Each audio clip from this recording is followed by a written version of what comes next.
When you start Blender, will be show for the default workspace as the name layout. So in this layout, there are 4 windows. First, you can see will be set into 3D viewport. The second window will be set into timeline. The third window will be set into outliner, and then the fourth window set into properties. You also can change another workspace in Blender by clicking in the top menu. Like in here, you can click modeling workspace, sculpting workspace, UV editing, texture pen, and the others. To create new workspace, first in here I will combine this window with the timeline window. You can go to the right button, click, hold, and then you can drag into the second window. So to be combined. I will click again from this corner, click, hold, and then move to the bottom to combine. I will click again from this corner, move to drag to combine. Now you can split this window by clicking at the corner again, hold, and then you can splitting in vertical or splitting in horizontal.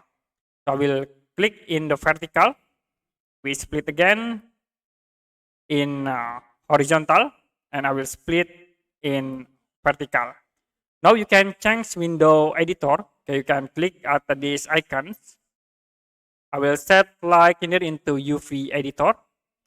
In the bottom here, I will set into timeline. And then for this window, I will set into properties.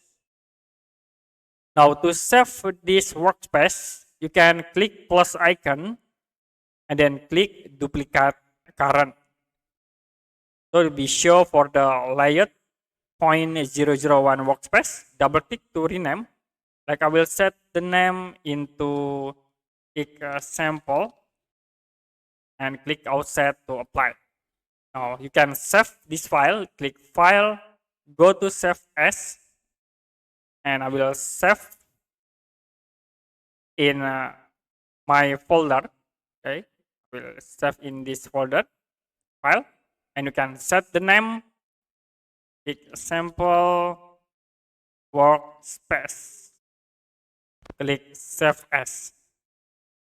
Now if you create new file, click file, new, and general to be not show for the last workspace settings. So if you want to insert the last workspace, you can click file, append, and then searching for the files. This is for the last file. You can click and then click append, or you can go to workspace folder and then you can click this example workspace. Click append to insert into new file. So we have this example workspace.